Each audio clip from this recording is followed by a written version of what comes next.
அனைவருக்கும் கோபிநாத்தின் அன்பு வணக்கங்கள் நண்பர்களே. கோவிலில் கொடுக்குற அந்த பூக்கள் இருக்குல்லவா, அந்த பூக்களை என்ன பண்ணலாம் அப்படிங்கிற ஒரு சின்ன ஐயப்பாடு நம்ம மனசுக்குள்ளே இருக்கும். இது தெளிவாக தெரிந்து கொள்ள வேண்டிய விஷயம்.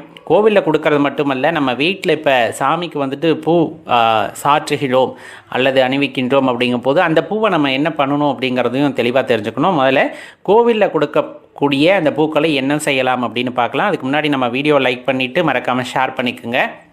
கோவிலில் கொடுக்கறது அப்படிங்கிறது பார்த்திங்கன்னா, நம்ம மூலவருக்கு மேலே சாற்றி எடுத்து கொடுக்கக்கூடியது.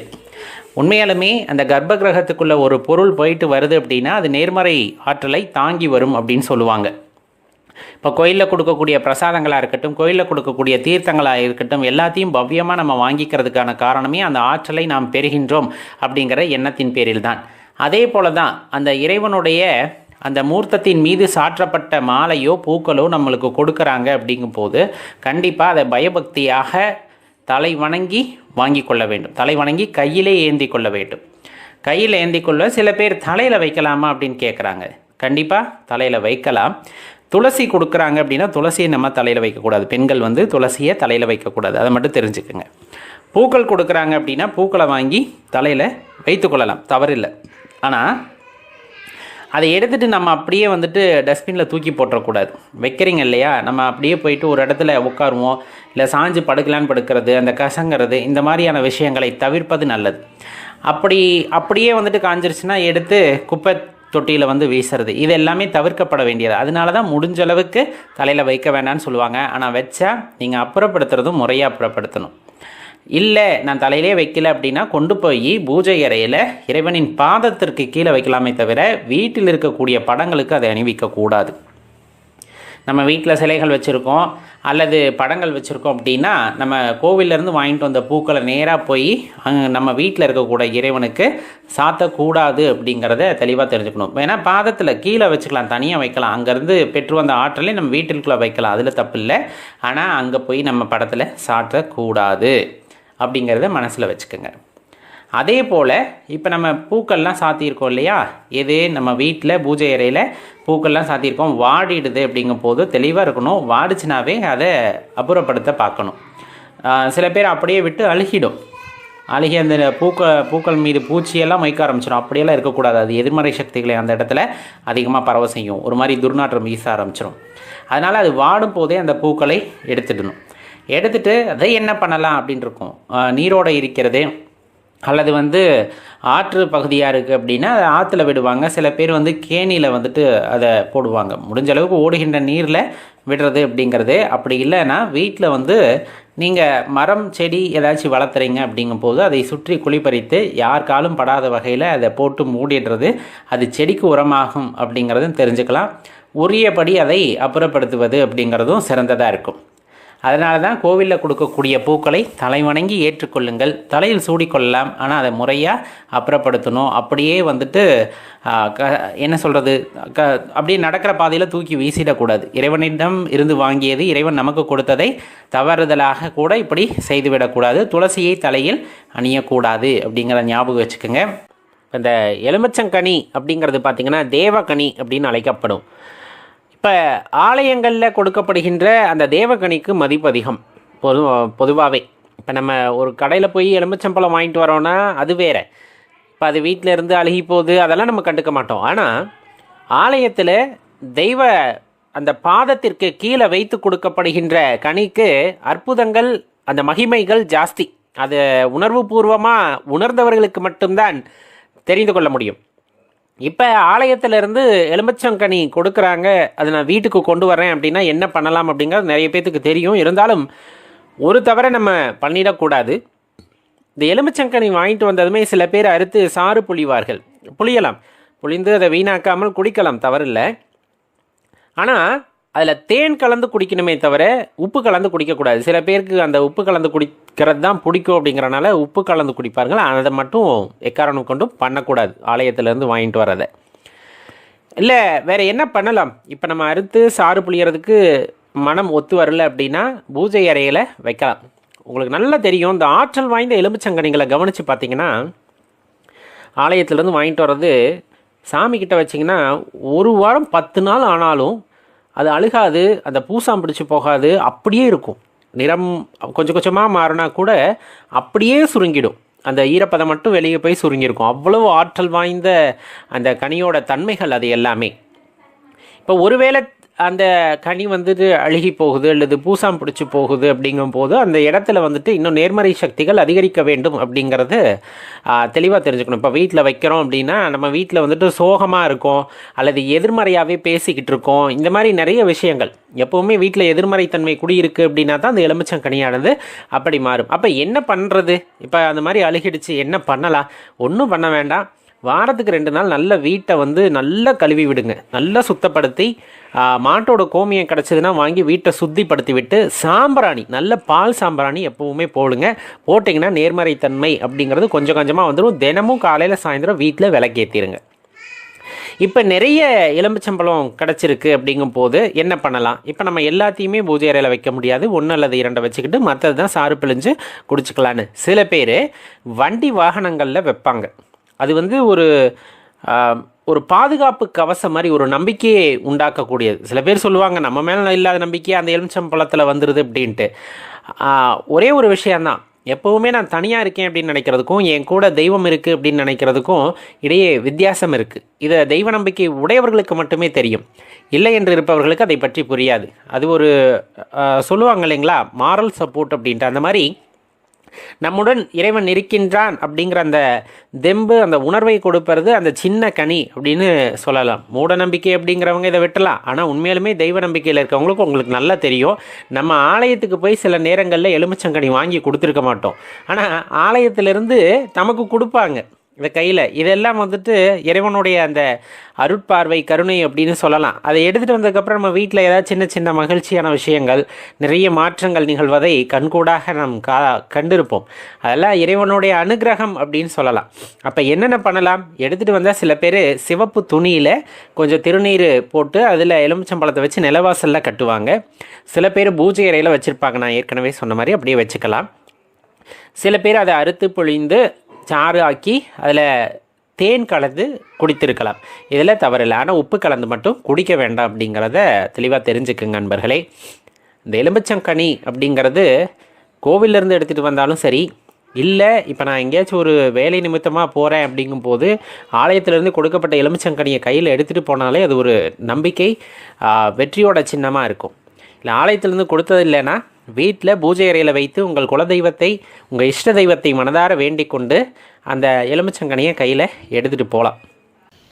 இப்போ வீட்டில் இந்த நைவேத்தியம் அப்படின்னு சொல்லுவோம், நிவேதனம், நைவேத்தியம், இந்த மாதிரி விஷயங்கள்லாம் சொல்லுவோம் இல்லைங்களா?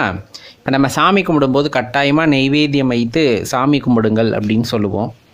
இப்போ இறைவனுக்கு அதை படைக்கின்றோம் அப்படிங்கும் போதே நல்லா தெரிஞ்சுக்கணும், அது ஆற்றலை சார்ந்த ஒரு விஷயம் அப்படின்னு சொன்னால் அதில் எந்த மாற்று கருத்துமே இல்லை. இப்போ கோவிலுக்கு போனால் நம்மளால் ஒரு எனர்ஜியை உணர முடியுது அப்படின்னு சொல்கிறோமா, எனர்ஜியை உணர முடியுது. ஏதாவது சில ஆலயங்களில் போனால் எனக்கு கண்ணில் தண்ணி வந்துடும், எனக்கு அப்படியே உடம்பெல்லாம் செலுத்துரும், இந்த மாதிரி ஏதோ பண்ணுற மாதிரி இருக்குதுன்னு சொல்கிறது எல்லாமே பார்த்திங்கன்னா அங்கே இருக்கக்கூடிய ஆற்றலை நம் சரீரமானது உணர்கிறது அப்படிங்கிறது தான் அதோட பொருள். இப்போ அவ்வளவு ஆற்றல் பொதிந்திருக்கின்ற இடத்துல தான் நம்ம என்ன பண்ணுறோம் அப்படின்னா தீர்த்தம் அப்படிங்கிறது அங்கே வைக்கிறாங்க. அதே போல் பிரசாதம் அப்படிங்கிறது அங்கே கொடுக்குறாங்க. நைவேத்தியம் அப்படிங்கிறது இறைவனுக்கு படைக்கிறார்கள். சில ஆலயங்களில் என்ன பண்ணுவாங்கன்னா அந்த நைவேத்தியம் படைக்கிறோம் அப்படிங்கும் போது இறைவனுக்கு ஒன்றும் அதே போல் பக்தர்களுக்கு கொடுப்பதற்காக ஒன்றும் இருக்கும் அந்த இடத்துல. இப்போ இந்த பக்தர்களுக்கு கொடுக்கின்ற நைவேத்திய சாதம் இருக்கு இல்லைங்களா, சிவன் ஆலயங்களுக்கு செல்கிறீர்கள், பெருமாள் ஆலயத்திற்கு செல்கிறீர்கள் அப்படின்னா இரவு நேர பூஜை முடிஞ்சதுக்கப்புறமா எல்லாத்துக்கும் கொடுப்பாங்க.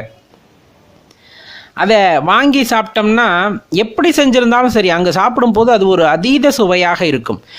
கோவிலில் கொடுத்தாலே அது அதீத சுவை தான் அப்படின்னு நம்ம சொல்லுவோம். அதாவது செய்ய தெரியாதவங்க செஞ்சால் கூட அது அதிகமான சுவை உடையதாக அங்கே இருக்கும். ஆனால் ஏற்கனவே இறைவனுக்காக இறைவனைவே மனதில் நினைத்து கொண்டு அங்கு அடியார்கள் அந்த நைவேத்தியத்தை செய்கிறாங்க அப்படிங்கும்போது அது இன்னும் மெருகேறுகிறது.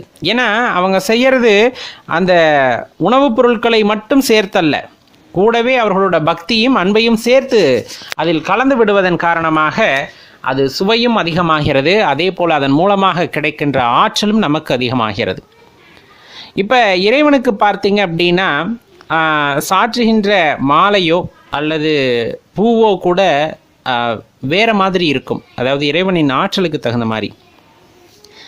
இயற்கையிலேயே பார்த்திங்க அப்படின்னா கொஞ்சம் உக்கிரமான தெய்வங்களுக்கு சிவப்பு நில மலர்களை வந்துட்டு சாத்துவாங்க. பைரவருக்காக இருக்கட்டும், காளியம்மனுக்காக இருக்கட்டும். அதே போல் முருகனுக்கும் வந்துட்டு அரளி மலர் கொண்டு அர்ச்சனை செய்வார்கள். அதே சிவபெருமானுக்குன்னா வில்வத்தை பயன்படுத்த சொல்லுவாங்க. பெருமாளுக்கு அப்படின்னா துளசியை பயன்படுத்த சொல்லுவாங்க. அப்போ அந்த இறைவனோட தன்மைக்கு ஏற்றவாறான பொருட்களை நாம் படைக்கின்றோம். அதே போல தான் நெய்வேத்தியம் படைக்கிறதும் பார்த்திங்கன்னா அந்த தளத்தில் அந்த இறைவனுக்கு என்ன பெருமையோ அதன் ஆற்றலை பெருக்குவதற்கு என்ன நெய்வேத்தியம் படைக்க வேண்டுமோ அதை வந்துட்டு படைப்பார்கள். இப்போ விநாயகர் சதுர்த்தி அப்படின்னு நம்ம எடுத்துக்கிறோம் அப்படின்னா விநாயகருக்கு மோதகத்தை, கொழுக்கட்டையை, கரும்பு இதெல்லாம் படைக்கணும் அப்படின்னு சொல்லுவாங்க. இப்போ வாராகி அம்மனுக்கு அப்படின்னு நம்ம போகிறோம் அப்படின்னா முக்கியமாக கிழங்கு வகைகளை படைக்கணும் அப்படின்ட்டு சொல்ல கேள்விப்பட்டிருப்போம். பெருமாள் கோவிலில் புளியோதரை அப்படிங்கிறத நம்ம பார்த்துருப்போம். இந்த மாதிரி ஒரு சில இடங்களில் சிறப்பு இருக்கும். சில ஆலயங்களில் வெறும் தயிர் சாதம் மட்டும்தான் வந்து நெய்வேத்தியமாக படைப்பாங்க. அப்போ அந்த ஸ்தலத்தில் இருக்கக்கூடிய இறைவனுக்கு ஆற்றலை பெருக்குவதற்கு அல்லது அதற்கு தேவையான அந்த ஆற்றலை கொடுப்பதற்கு அந்த நெய்வேத்தியமானது அங்கு படைக்கப்படுகின்றது. அப்போ தெளிவாக தெரிந்து கொள்ள வேண்டிய ஒரு விஷயம், அவ்வாலயத்தில் அதே நெய்வேத்தியம் நாம் பெறுகின்றோம் அப்படிங்கும் போது அந்த ஆலயத்தில் இருக்கின்ற ஆற்றல்களை நாம் பெறுகின்றோம் அந்த நெய்வேத்தியத்தின் மூலமாக. அதனால தான் கோவிலில் கொடுக்குற பிரசாதத்தை எந்த மனசஞ்சலமும் இல்லாமல் வாங்கி சாப்பிட வேண்டும் அப்படின்னு குறிப்பிடுவாங்க. நம்ம பார்த்துருப்போம் நைவேத்தியத்தை அல்லது அங்கே பிரசாதம் கொடுக்குறாங்க அப்படிங்கும் போது கண்டிப்பாக எப்பேற்பட்டவர்களாக இருந்தாலும் தனது மனதில் உள்ள அகங்காரத்தை விட்டுவிட்டு அங்கு சென்று வரிசையில் நின்று, நான் மீண்டும் கூறுகின்றேன், வரிசையில் நின்று வாங்குவதை நீங்கள் பார்த்திருப்பீர்கள்.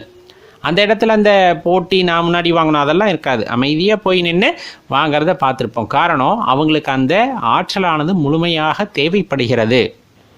இந்த இறைவனின் அனுகிரகமானது முழுமையாக தேவைப்படுகிறது.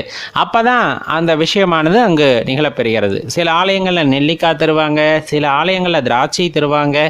இந்த மாதிரி வேறு வேறு பொருட்கள் தந்தாலும் அவ்வாலயத்திற்கு என்ன முக்கியத்துவம் கொடுக்கப்படுகிறதோ, அவ்வாலயத்தில் எந்த பொருளுக்கு முக்கியத்துவம் கொடுக்கப்படுகிறதோ அதை பிரசாதமாக கொடுக்கிறார்கள். அதில் உள்ள ஆற்றலை நம்மால் உணர்ந்து கொள்ள முடியும். இப்போ திருப்பதிக்கு போகிறீங்கன்னா லட்டு கொடுக்குறாங்க, அதோட சுவை வேறு எங்கேயுமே நமக்கு கிடைப்பதில்லை. பழனிக்கு போகிறீங்க பஞ்சாமிர்தம் கொடுக்குறாங்க, அந்த பஞ்சாமிர்தம், அந்த அமிர்தத்தின் சுவையை நாம் வேறு எங்கும் அந்தளவுக்காக நம்மால் உணர முடிவதில்லை. இந்த மாதிரி ஒவ்வொரு ஆலயத்திற்கு என்று சிறப்பு இருக்கிறது. அங்கு கொடுக்கக்கூடிய பிரசாதமாகட்டும் நெய்வேத்தியமாகட்டும் மிகவும் சிறப்பானது. அது நம் உடலுக்கு ஆற்றலை கொடுக்க வல்லது அப்படிங்கிறத தெரிந்து கொண்டோம் அப்படின்னா ஆலயங்களில் கொடுக்கப்படுகின்ற அந்த பிரசாதங்களை நாம் வீணடிக்க மாட்டோம். இப்போ தானங்கள் பல வகையாக நாம் குறிப்பிடுவோம். நமக்கு பலன் தரக்கூடிய தானங்கள் நிறைய இருந்தாலும் பிற ஜீவராசிகளுக்கு நாம் செய்கின்ற தானம் அப்படிங்கிறது நம்முடைய குறைகளை போக்க வல்லது அப்படிங்கிறத ஆராய்ந்து நமது சித்த பெருமக்களும் ஞானியர்களும் நமக்கு எடுத்து கூறியிருக்கிறார்கள். அதன் வழியிலே நாம் பயணப்படும் போது கட்டாயமாக நமக்கு இருக்கக்கூடிய சின்ன சின்ன தோஷங்கள், மனக்கவலைகள், சில நேரங்களில் முடிவெடுக்க முடியாமல் தடுமாறுவோம் இல்லைங்களா, அந்த நேரங்களில் எல்லாம் இந்த புண்ணியமானது நமக்கு சரியான முடிவை எடுக்க ஒரு பாடமாக இருக்கும் அப்படிங்கிறத தெரிந்து கொள்ள வேண்டும். பெருமாளோட அவதாரமாக மச்சவதாரத்தை குறிப்பிடுவாங்க, மீனை குறிப்பிடுவாங்க. இப்போ கோவிலுக்கெல்லாம் நம்ம போகிறோம் இல்லைங்களா, கோவிலில் போனீங்கன்னா கோவில் குளத்தில் கண்டிப்பாக மீன் வளர்ப்பு அப்படிங்கிறது இருக்கும், அங்கே மீன் கண்டிப்பாக இருக்கும். இப்போ இந்த கோவில் குளத்தில் இருக்க மீனுக்கு பொறி வாங்கி போடுறது நம்ம இப்போ சொன்ன மாதிரி மனசில் இருக்க கவலைகளை போக்க வல்லது. ரொம்ப முக்கியமான விஷயம், கடன் பிரச்சனைகளை தீர்க்க வல்லது, அல்லது சின்ன சின்ன தோஷங்கள் இருப்பின் அந்த தோஷங்களை போக்க வல்லது அப்படிங்கிறத தெளிவாக தெரிஞ்சுக்கணும். இப்போ நம்ம வீட்டில் மீன் தொட்டி வச்சுருக்கோம், அதுக்கு நாங்கள் உணவு போடுறோம் அப்படிங்கிறது இல்லை. தெளிவாக தெரிஞ்சுக்குங்க. அந்த கோவில் குளங்கள், ஆறுகள், இந்த மாதிரி இருக்கிற இடங்களில் இருக்கக்கூடிய மீன்களுக்கு, அதுலேயும் குறிப்பாக கோவில் குளத்தில் இருக்கக்கூடிய மீன்களுக்கு அந்த பொறி வாங்கி போடுறது அப்படிங்கிறது கண்டிப்பாக அந்த சின்ன சின்ன தோஷங்களை போக்க வல்லது அப்படிங்கிறத தெளிவாக தெரிஞ்சுக்கணும். நம்மளுடைய தர்மத்தில் தான் பார்த்திங்கன்னா எல்லா ஜீவராசிகளுக்கும் தெய்வ அங்கீகாரம் அப்படிங்கிறது கொடுக்கப்படும். அந்த ஜீவராசிகளை காப்பது மட்டுமல்லாமல் அதற்கான மரியாதையும் கொடுத்து அதற்கான உணவையும் கொடுப்பது அப்படிங்கிற பழக்க வழக்கம் அப்படிங்கிறது நம்மளோட தர்மத்தில் கடைபிடிக்கப்பட்டு வருகிறது. அந்த வகையில் மச்சாவதாரமான மீனுக்கு கண்டிப்பாக நம்ம அந்த உணவை கொடுக்கணும். அதுவும் பொரியாக கொடுக்கும்போது கண்டிப்பாக நம்ம கவலைகள் அகலும் அப்படிங்கிறத தெளிவாக தெரிஞ்சுக்குங்க. இப்போ கோவிலுக்கு போகிறீங்கன்னா தெய்வ தரிசனம் முடித்து விட்டு வந்தாலும் சரி, அல்லது போகும்போதே மீனுக்கு பொறி வாங்கி போட்டுட்டு போனாலும் சரி, கண்டிப்பாக அது உங்களுக்கு கைமேல் பலனை கொடுக்க வல்லது. வீட்டில் எவ்வளோ பிரச்சனைகள் இருந்தாலும் சரி, கோவிலுக்கு போய் இந்த பொரியை வாங்கி குளத்தில் போட்டுட்டு அமைதியாக அது சாப்பிட்றத பாருங்கள். கொஞ்சம் பொறுமையாக உட்காந்து பாருங்கள். மனசு மாறும், மனசு சந்தோஷமாக இருக்கும். அந்த ஜீவன்கள் பசியாறுவதை நீங்கள் பார்க்கும் பொழுது கண்டிப்பாக அந்த உள்ளார்ந்த உணர்வானது உங்களுக்குள் ஒரு பெரிய மாற்றத்தை ஏற்படுத்தும் நண்பர்களே. பூஜை அறையில் அல்லது கோவிலுக்கு செல்லும் பொழுது இந்த மாதிரி அனுபவங்கள் உங்களுக்கு ஏற்பட்டு இருக்கா அப்படின்னு மட்டும் யோசிச்சு பாருங்களேன். பொதுவாக வீட்டு பூஜை அறையில் பெரும்பாலும் இந்த சந்தனமோ குங்குமமோ விபூதியோ சுருட்டோ நம்ம பயன்படுத்தாத சூழ்நிலையிலும் கூட அமைதியாக நாம் வழிபாடு செய்யும் போது திருநீர் வாசமோ சந்தன வாசமோ அந்த சுருட்டு வாசமோ நமக்கு உணர முடிஞ்சிருக்கும். பக்கத்தில் இருக்கவங்களுக்கு அது தெரிஞ்சிருக்காது, நம்ம மட்டும்தான் உணர்ந்திருப்போம். சந்தன வாசம் அடிக்குதா அப்படின்னு கேட்டால் அவங்களுக்கும் தெரிஞ்சிருக்காது. சுருட்டு வாடை வருதா அப்படின்னு கேட்டால் அதுவும் தெரிஞ்சிருக்காது. அது நம்ம மட்டுமே உணர்ந்த வகையில் இருக்கும். அதே போல் ஒரு ஆலயத்திற்கு போகிறோம். அந்த ஆலயத்திற்கு போகும்போது பார்த்திங்கன்னா இறைவனை மனமுருகி வழிபட்டுக்கிட்டு இருக்கும்போது யாருமே நம்மளை தொட்டிருக்க மாட்டாங்க.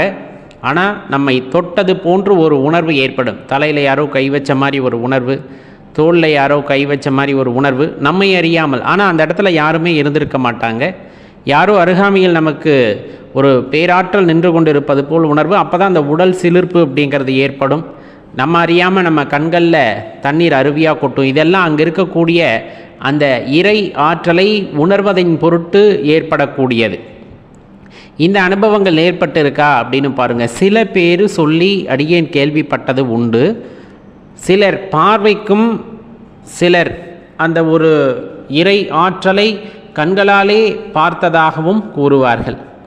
இதையெல்லாம் யாருமே இல்லை என்று கூற முடியாது. ஏனென்றால் இது நம் அனுபவத்தில் நிகழவில்லை என்பதற்காக போகிற போக்கில் இல்லைன்னு சொல்ல முடியாது. சரி, இதில் ஒரு ஆழமான விஷயம் இருக்கிறது. இப்போ நம்ம சொன்ன மாதிரி ஒரு வீட்டிலையோ கோவில்லையோ அந்த சந்தன வாசம் அல்லது அந்த சுருட்டு வாசம் இதெல்லாம் அங்கே பயன்படுத்தும் போது வர்றதுங்கிறது வேற. பயன்படுத்தாத போது நம்ம பூஜை அறையில் அந்த வாசம் வருகிறது அப்படிங்கும் போது அது அனைவராலும் உணரப்பட்டாலும் அது வித்தியாசமான உணர்வு. ஆனால் நமக்கு மட்டும்தான் அந்த உணர்வு வருகிறது. என்னால் மட்டும்தான் அந்த இடத்திலே அந்த உணர்வை உணர முடிகிறது. அப்படின்னா என்ன காரணமாக இருக்கும் அப்படின்னு ஒரு விஷயம் இருக்கு இல்லையா? நம்ம மனது இறைவனை நோக்கி மட்டுமே இருக்கிறது என்பதையும் மனம் தெளிவாக இருப்பது என்பதையும் நாம் முதலில் உணர்ந்து கொள்ள வேண்டும். இன்னொன்று, இந்த சப்கான்ஷியஸ் அப்படின்னு நம்ம சொல்கிறோம், ஆழ் மனது அப்படிங்கிறது. ஆழ் மனதிற்கு எல்லா விஷயங்களுமே தெரியும் புரியும் அப்படிம்பாங்க. நம்ம அந்த ஆழ் மனதை சரியாக நம்ம ப்ராக்டிஸ் பண்ணியிருக்கோம் அப்படிங்கும் போது, அதுக்கு சரியான பயிற்சி இருக்கிறது அப்படிங்கும் போது நம்மை சுற்றி என்ன நடக்கிறது அப்படிங்கிறத நமக்கு உணர்த்தும். சில பேர் சொல்லுவாங்க இல்லையா, கொஞ்சம் முன்னாடி நடக்க போகிறத எனக்கு இப்போவே தெரியுது அப்படின்னு சொல்லுவாங்க. அதெல்லாம் இல்லைன்னெலாம் கிடையாது.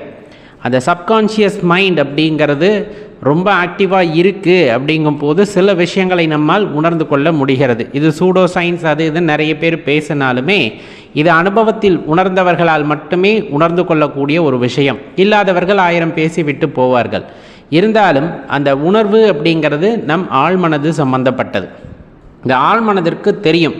இப்போ ஒரு இறை ஆற்றல் நம்மை நெருங்குகிறது என்றால் நம் உடலால் உணர முடியவில்லை என்றாலும் ஆழ்மனர்ந்து அதை உணர்ந்து கொண்டு நமக்கு உணர்த்தும் வகையிலே சில சமிக்கைகளை அதுவாக ஏற்படுத்தும். அந்த வகையில் தான் இந்த மாதிரியான மனம் அப்படிங்கிறது, வாசம் அப்படிங்கிறத அந்த இடத்துல இல்லாமலே அந்த வாசம் வருவது போன்ற உணர்வை நமக்கு அது ஏற்படுத்தும். அதனால் இது சப்கான்ஷியஸ் அப்படிங்கிறது தவறாக செயல்படுதுன்னு இல்லை, உண்மையாகவே அந்த இடத்தில் இருக்கக்கூடிய தெய்வ ஆற்றலை நம்மால் கண்களால் பார்க்க முடியவில்லை அப்படிங்கிற போது அது இருப்பதை உணர்த்துவதற்காக இந்த சப்கான்ஷியஸ் என்ன பண்ணுது அப்படின்னா அந்த வாசம் போன்ற ஒரு உணர்வை நமக்குள் அது தூண்டுகிறது அப்படிங்கிறத தெரிஞ்சுக்கணும். அதன் மூலமாக அவ்விடத்திலே இறையாற்றல் நிறைந்திருப்பதை அல்லது இந்த பாசிட்டிவ் எனர்ஜி அப்படின்னு சொல்கிறாங்க இல்லையா, அது நிறைந்திருப்பதை நாம் உணர்ந்து கொள்ளலாம். இது இறை அனுபவம் அப்படின்னே வச்சுக்கலாமா? 100% வைத்து கொள்ளலாம், தவறே கிடையாது. இப்படிப்பட்ட உணர்வுகள் நமக்கு ஏற்படுகின்றன அப்படின்னாலே நம்ம மனது தெளிவாக இருக்கிறது, நாம் எதை நோக்கி செல்கிறோமோ அதன் மீது நாம் ஒரு என்ன சொல்கிறது, நம்ம ஒரு கண்ணு சிமிட்டாமல் ஒரு கவனத்தை வச்சுருக்கோம் அப்படின்னு சொல்லுவோம்ல ஒருமைப்பாட்டுடன், அந்த மாதிரி ஒரு தெளிவான மனதுடன் இருக்கும் பொழுது தான் இந்த மாதிரி உணர்வுகள் நம்மால் உணர முடியும் அப்படிங்கிறத தெரிந்து கொள்ளுங்கள் நண்பர்களே. இது பற்றின அனுபவங்கள் இருந்தாலும் கீழே கமெண்ட்டில் பதிவு பண்ணுங்கள். சரின்னு பட்டால் லைக் பண்ணிவிட்டு உங்கள் நண்பர்களோட பகிர்ந்துக்குங்க. கண்டிப்பாக அவர்கள் ஆள் மனதும் தெளிவாக இருக்கும் போது இந்த மாதிரி விஷயங்களை அவர்களால் உணர்ந்து கொள்ள முடியும். நன்றி, வணக்கம்.